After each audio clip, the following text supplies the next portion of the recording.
हाँ जी गाइस, अस्सलाम वालेकुम। क्या हाल है? सब ठीक हैं, खैरियत से हैं?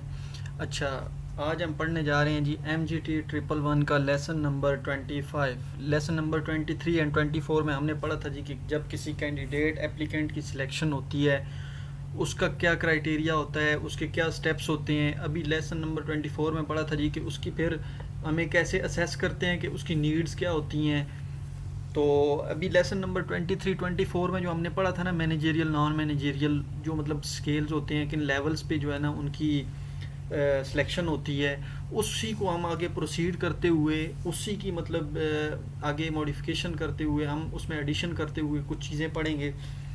चलें जी, स्टार्ट करते हैं लेसन नंबर 25। लेसन नंबर 25 है जी selection and training and public organisation. इसमें सबसे पहली चीज़ वो बता रहा है what is the recruiting and selection organisation.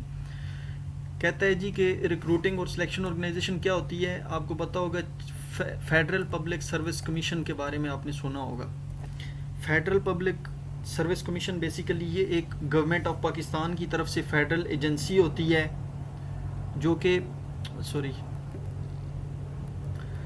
ये एक फेडरल एजेंसी होती है जिसका जो बेसिक रिस्पॉन्सिबिलिटी होती है ना वो होती है कि सिविल सर्वेंट्स की रिक्रूटमेंट और बैरोक्रेट्स ऑफ पाकिस्तान को मतलब उनको सिलेक्ट करना।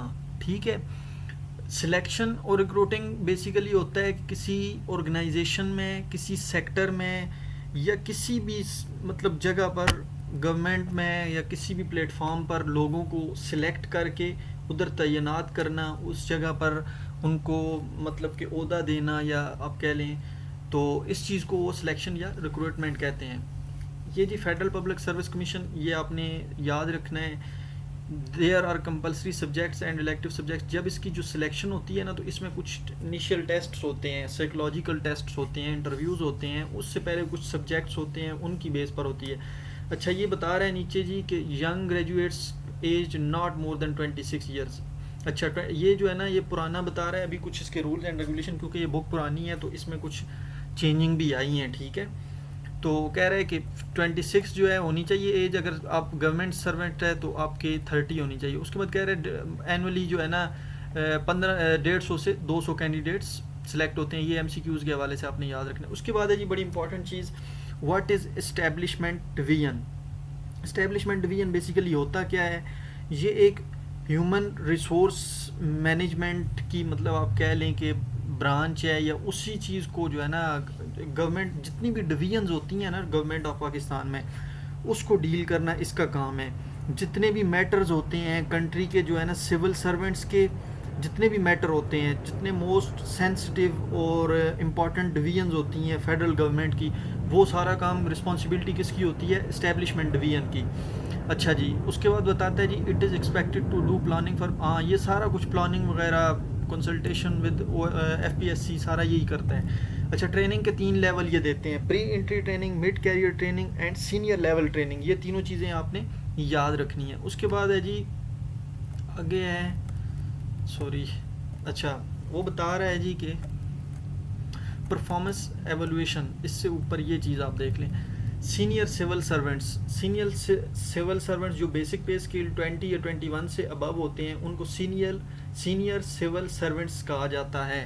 ठीक है, उसके बाद है जी पर्सनल एवोल्यूशन। पर्सनल एवोल्यूशन क्या होता है जी, ये एनुअली एक रिपोर्ट तैयार की जाती है। एक जो सिविल सर्वेंट होता है ना, जो मतलब सिविल सर्वेंट्स होते हैं उनकी परफॉर्मेंस को देखकर उनकी एक रिपोर्ट बनाई जाती है एनुअली, ताकि उनको असेस किया जा सके कि उनकी परफॉर्मेंस क्या है, जिस सेक्शन में, जिस अदारे में, जिस प्लेटफॉर्म पर वो काम कर रहे हैं, आया कि वो ठीक कर रहे हैं, ये उनको असेस किया जाता है। इसके मेन ऑब्जेक्टिव्स हैं, मतलब क्या ऑब्जेक्टिव्स हो सकते हैं? It provides authentic record for the servant. ठीक है, ये देख लेना है।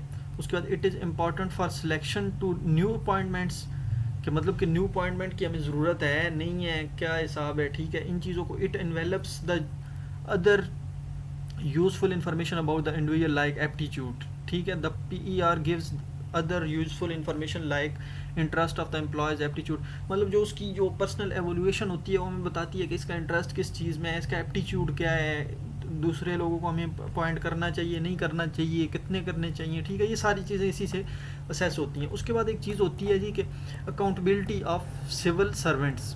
ये चीज़ हम आगे भी पढ़ेंगे, लेकिन इसको यहाँ पर मैं थोड़ा सा आपको बता दूं कि जब किसी चीज़ की अकाउंटेबिलिटी को मतलब मेजर किया जाता है ना, लेकिन यहाँ पर बताया गया है कि सिविल सर्वेंट्स की अकाउंटेबिलिटी किन तरीक़ों से होती है। वो कहता है जी कि 2 टाइप्स ऑफ कंट्रोल होती हैं सिविल सर्वेंट की अकाउंटेबिलिटी में, एक्सटर्नल कंट्रोल और इंटरनल कंट्रोल। ठीक हो गया। अच्छा जी, अभी मैं आपको बताता हूँ जी कि एक्सटर्नल कंट्रोल और इंटरनल कंट्रोल क्या होता है। इंटरनल कंट्रोल बेसिकली ये होता है कि जो विद इन सर्वेंट्स या विद इन वो जो ऑर्गेनाइजेशन होती है, जो गवर्नमेंट की जो जगह होती है, उसके अंदर अंदर जो कुछ हो रहा हो। फॉर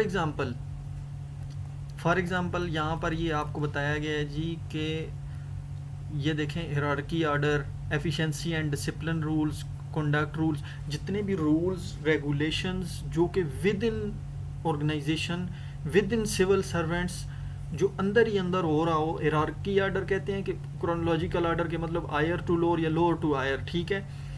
वैसे बेसिकली ये होता हायर टू लोअर है, ठीक है। ये ऑर्डर अपनाया जाए तो इस ये इंटरनल कंट्रोल में आता है। अगर कोई बाहर की जुडिशरी मतलब कि कोई अदालत या कोई इस तरह इन्वॉल्व होती है किसी मसले में, तो वो एक्सटर्नल कंट्रोल में आता है। ठीक हो गया।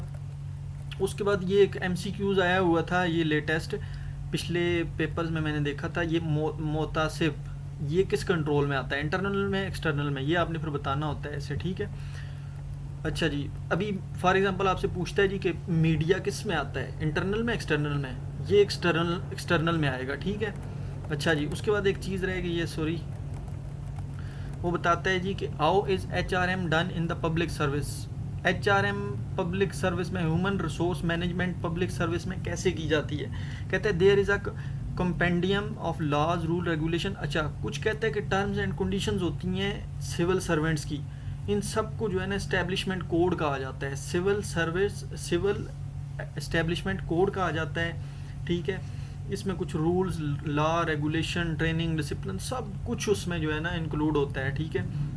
ये आपने देख लेना है कि इसी तरीके से जो है ना इनकी जो है ना HRM होती है, ठीक है। उसके बाद जी यहाँ पर हमारा ये लेसन ख़त्म हो जाता है। जो इम्पोर्टेंट चीज़ें थी वो मैंने आपको बता दी हैं। आगे हम पढ़ेंगे जी लेसन नंबर 26 में पब्लिक फाइनेंस। लेक्चर काफ़ी लंबा हो गया है, तो इसलिए मैं जो है ना ये नेक्स्ट वीडियो में इंशाल्लाह करेंगे हम। तो लाइक करें, शेयर करें, सब्सक्राइब करें वीडियो को। होप्स हो कि आपको समझ आ गई होगी, ठीक है। अपना ख्याल रखिएगा, अल्लाह हाफिज़।